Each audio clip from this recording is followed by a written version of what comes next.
Dollar entrepreneurs scale and exit so they only have to get rich once. If you are below $3 million, what we're going to talk about today is one of the components of making your offer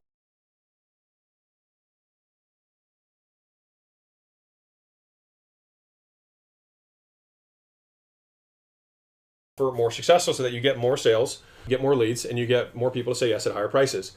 All right, and so one of the components of that, we've already gone over picking the right market, charging what it's worth, the value equation, how to deconstruct and recreate value in the offer with high margin, how to stack bonuses, how to use guarantees in a way that is compelling and unique.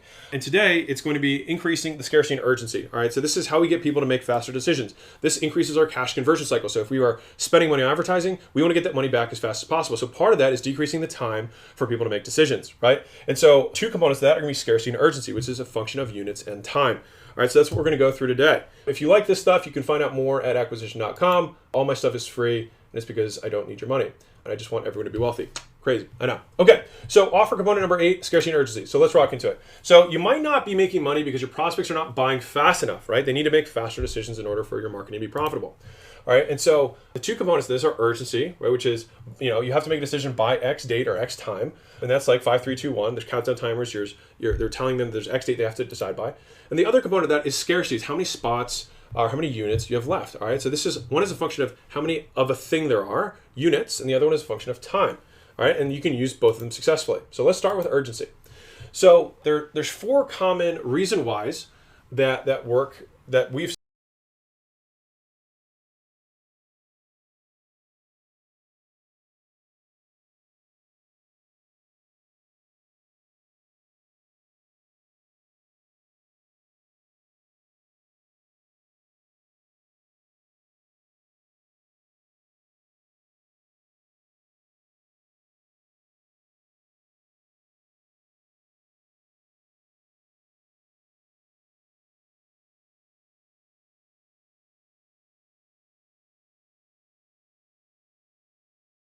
seen work really well. And so they mirror the 4 components of, like, these are what I look at when I'm creating urgency. So you have the group of clients, you have the season that you're in, literally like season of time, like spring, summer, fall. You have your urgency around pricing and bonuses, and then you have urgency around the opportunity. So these are the 4 different ways you can create urgency ethically without giving up your integrity. All right. So the first is around the group. Okay. So this is where you have rolling cohorts. So you say, hey, our next group starts on Monday, so let's get you in, right? And so this would be something where, like, or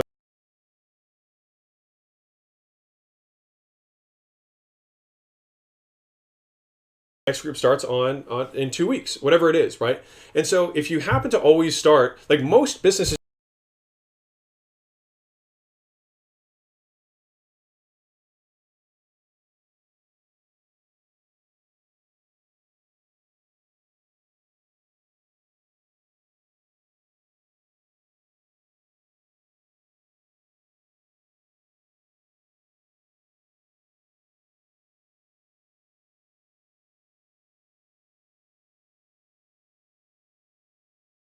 already have these cadences, right? And so most businesses already have limits around time, and they also almost always have limits around amounts. Like, and let me give you an illustration. If right now you have a business and I said, I will send you 1 million customers, right? For your business, your service business, you probably couldn't handle it, right? And so then what we would say is, let's define what the actual amount of units you could possibly take is. Let's define that. And now let's tell people that. Right, because you already have a limit naturally in your business. So you might as well market it and use it to create scarcity, right? That's scarcity, which is the next moment. But to the same degree, you probably have a cadence around which you deliver services. You probably do it every week. You have new customers every day, or it might be every month you open a new thing. Or I've got some friends who have big schools and they do once every 6 months. They do so 2 times a year. They have a new cohort that begins. And so having rolling cohorts allows you to use urgency to get someone started. It's not saying you'll never do it again. It's just saying that this next group starts. And the nice thing that I found in my experience is that when I was selling, brick and mortar, in person, things like that, the fact that I always had another group starting, the next Monday, it didn't matter what day of the week it was. So if it was like Friday, I'd be like, hey, let's get you in because it's starting on Monday. And if someone came on Monday, I'd be like, perfect. All right. So you have 7 days to enjoy yourself, relax, and get ready to rock and roll because Monday we go live, right? And so by doing that, I always had a nice reason why to get them to make a decision today and not have to think about it. All right. The next is rolling seasonal urgency. All right. This is where you're saying, this promotion is over. this season, this promotion could be our Valentine's special, it could be our New Year's special, it could be our spring to,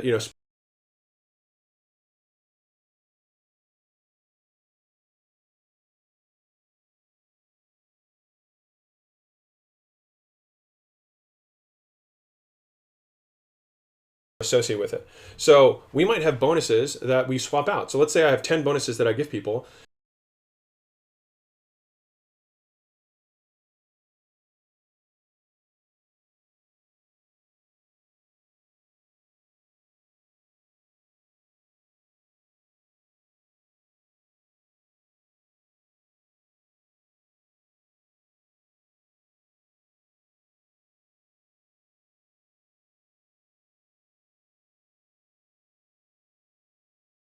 And I give five bonuses for month A and different five for month B, and then and month C, I go back to the first five again.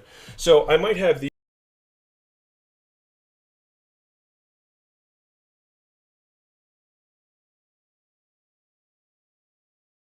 bonuses that they're no longer going to have access to if they don't make a decision. And so they probably want those bonuses. And so it's like, hey, we'll make a decision because this promotion comes with these things, which will be gone at the end of the month. So you should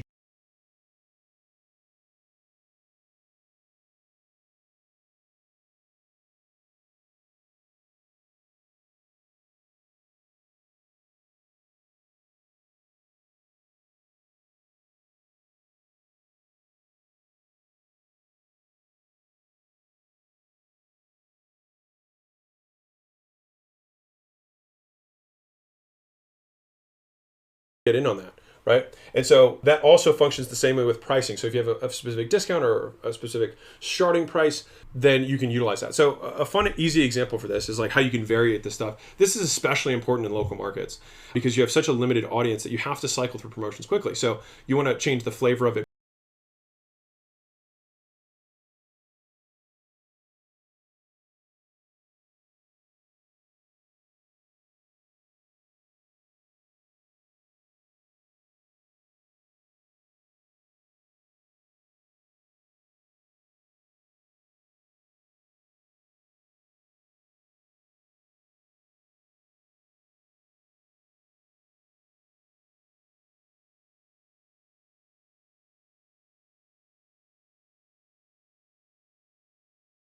based on the month. You could also change the flavor based on the name. You can change the flavor based on the pricing. So if I had a $19 new client special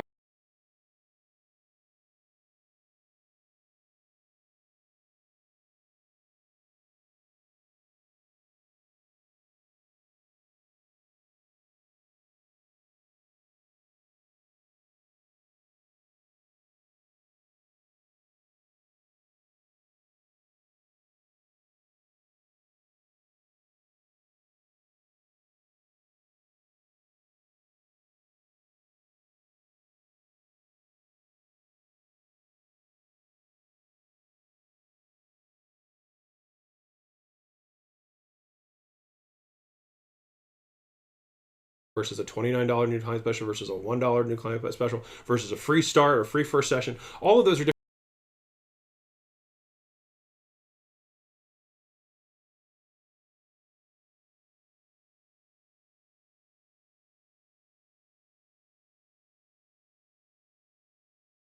associate with it. So we might have bonuses that we swap out. So let's say I have 10 bonuses that I give people, and I give five bonuses for month A and different five for month B, and then and month C, I go back to the first five again. So I might have these bonuses that they're no longer going to have access to if they don't make a decision. And so they probably want those bonuses. And so it's like, hey, we'll make a decision because this promotion comes with these things, which will be gone at the end of the month. So you should get in on that, right? And so that also functions the same way with pricing. So if you have a specific discount or a specific starting price, then you can utilize that. So a fun, easy example for this is like how you can variate this stuff. This is especially important in local markets because you have such a limited audience that you have to cycle through promotions quickly. So you want to change the flavor of it based on the month. You could also change the flavor based on the name. You can change the flavor based on the pricing. So if I had a $19 new client special versus a $29 new client special versus a $1 new client special versus a free start or free first session, all of those are different variations, but they're going to feed into the same business model. And more, they don't really make any difference to us, but it looks different to the prospect. And so it actually allows us to get people to take action faster. All right. And then finally, you have an exploding opportunity. All right, and this is, I mean, if you can get this one, this is the most powerful of all of them, which is that you have a real reason why this opportunity that you're selling them on is going to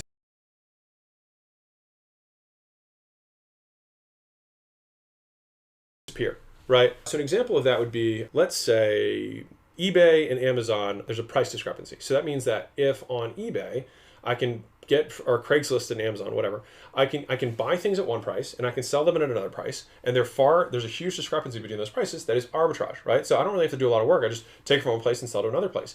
And I might be selling an opportunity around this and say, listen, guys, like, you can buy this today, you can buy this tomorrow, you can buy this next month. But the thing is the opportunity might not be here. It's going to consistently shrink over time.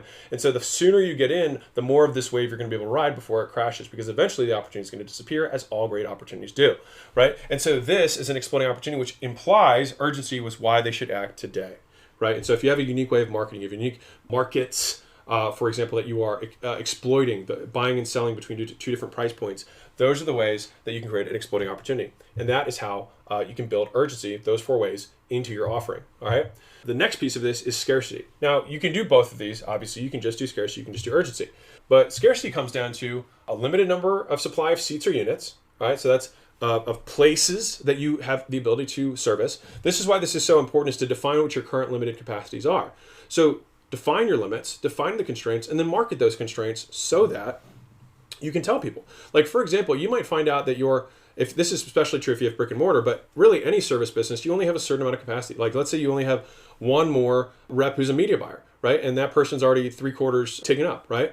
Well, you could say, I only have 25% capacity left on one guy before I have to hire someone else. So, like, this is pretty much like, if you want to get one of the last spots, you should just get in today so you don't have to delay, and we can just get you going, right? It also shows that other people have already made the decision, so it gives social proof. And so you're stacking these resources you already have. This is the sawdust of your business. This is the excess capacity that you're not communicating, to increase the scarcity so that it speeds up people's decision-making process, because they're like, oh, darn, well, I really want to make this decision faster because there's only a limited amount of seats left. All right. Another thing that you can limit, right, is going to be the supply of bonuses. So this is just like the urgency bonuses before, but this is just applied with scarcity. So it's like, I may have a limited amount of these things, or I could choose to limit them. My opinion is it's better to have a limited amount. This works especially well with physical product premiums. And what I mean by that is, if you're a brick and mortar business, you could have t-shirts, you could have, I mean, that's a very simple example. You could do obviously other stuff. You could have bands, you could have orthotics, you could have anything that would naturally go with the purchase.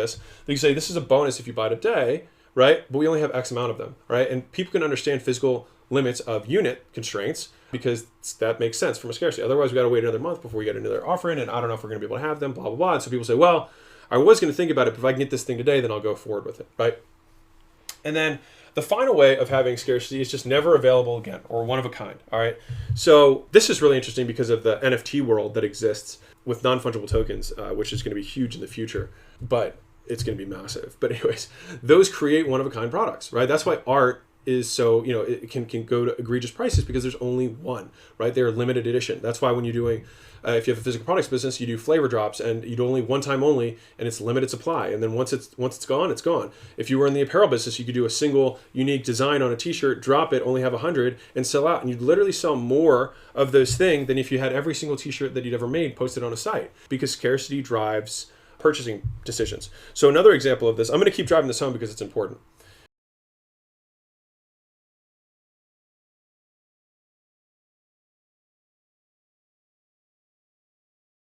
And scarcity comes down to supply and demand, which is one of the most powerful forces in all of buying, right? Is supply and demand, if not the most powerful, right?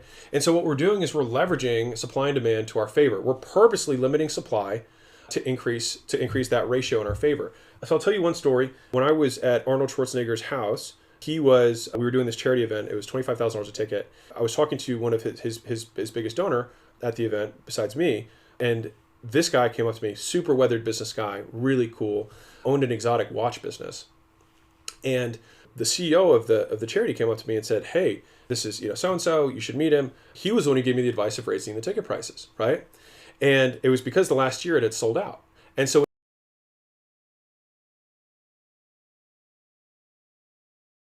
what they did was they cut the amount of tickets that they sold, I think, in half, and they more than doubled the price. So they went from, I think, $10,000 to $25,000, and they cut the number of tickets by It might have been less than 50%, but they cut the number of tickets. And so the guy smiled. This amazing. It was just like this. He was very proud of himself and of the owner. And he said, yeah, whenever demand increases, cut supply. So think about that. Whenever demand increases, cut supply. And I always thought about that. And this guy had a $1 fine jewelry business. And so it was all in selling unique and rare pieces. And so he understood supply and demand better than just about anyone. And this is especially true in the high-end space, which is what most people who are watching this would like to get into. You'd like to charge more for your products and services. And so one of the things to look at is look at Louis Vuitton, look at Chanel, look at some of these brands that have been around forever and see how they create this. So if you go to a Chanel store, for example, which is wildly overpriced, but if you go to a Chanel store, they only have 1 to 2 of every item in the store. And they don't even tell their stores what they're going to send them. And so what they do is they create genuine scarcity around every product they have. And so if you walk in the store and you really like a purse, it might not be there tomorrow because it's the only one. And so they don't actually only create one of these purses, but they don't sell online. They only sell through their distribution outlets. And if you walk in there, every store is different because they all get different pieces. And whatever they get could be gone after that day, right? And so they engineer scarcity, right? De Beers, the biggest diamond importer there, 75% of the world's diamond supply comes through De Beers mines. They purposely limit the supply of diamonds that go in the marketplace so that they can maintain higher margins on those stones, because it turns out the diamonds are actually far less rare than rubies and sapphires and other gemstones, but they literally have artificially created the scarcity. So huge businesses have been doing this for centuries, and it's worth studying, because if you can control the supply to demand curve, you can charge whatever you want, right? If there's only one of you and there's an unlimited supply or demand for your time, then you can benefit from that and ultimately get people to make decisions faster. All right. So limited supply of seats or units, limited supply of bonuses, and then never available again or one of a kind are the ways that you can add scarcity into your service, right? And so this is where product drops or NFTs and things like that in the future will become really, really killer. Okay. I think I talked about physical products versus services. Physical products is everything I just explained with Chanel and all that stuff. But if you like, that's why Amazon says how many are left, right? They put scarcity on the page so you know. And then with X spots left, you have to just say how much you could possibly take. So if you have an agency, for example, then you'd say like, well, I can only handle 10 clients a month. So if you already have 8 clients that have been sold, then just tell them that you only have 2 spots that you can possibly handle this month left before you have to hire someone else, which means you're going to pause. You might as well get in now, right? And so this gives, and it's like, in that point, this guy's awesome, and that's why he's almost booked out, right? So social proof, it shows expertise, and it shows demand. All of those things lean and tip the scale in your favor to get someone to make a faster decision with you today. All right. So with services, I like to do only, if you can only take 100 clients, then say that you can only take 100 clients. This is a beautiful thing that if you have like a higher end program or whatever, and you want to keep it to an exclusive amount, name the group by the amount and just say, I'm only doing that. And it creates scarcity, and people also don't want to leave you, especially with recurring. You can create scarcity around retention to keep people longer by saying you're limiting it to X amount. All right. Another version of this is just X clients per week. We only can handle 10 clients a week. And then after that, we got to put you to next week. So you just reverse engineer this number, but you can still be honest and genuine about it. All right. Another one would be only Y clients per cohort, right? That start whenever the defined period. So I said per week versus per cohort, just to simply show that you could have this level of scarcity per group that starts in 2 months or starts every 6 months, right? And so these are just nuances of how you can use this in services. You can have a total cap, you can have a cap on the limits per time, or you can have a cap on the actual total number of people. So those are the different ways that you can slice and dice the scarcity in a service business ethically without lying to prospects, which you do not want to do. Okay, so urgency of scarcity, that is how you can increase the likelihood that someone's going to buy faster, increase your cash conversion cycles, and get people to ultimately buy from you. All right, so we got both of those covered. You can find more of these trainings at acquisition.com. They're absolutely free. I just want you to make money. If you're a $3 to $10 million business and you're trying to scale and exit in 3 to 5 years, we'd love to help you out. That is what we do. We have 5 8-figure businesses now, and so I just want to help you win. And maybe by the time you're listening to this, we might have more. So who knows? That being said, we've already covered all these things for how to create offers so that you can get higher conversions, higher sales at higher prices. And the last component of this is going to be the magic gaming formula. All right, which is going to be in the next video. I'll see you there.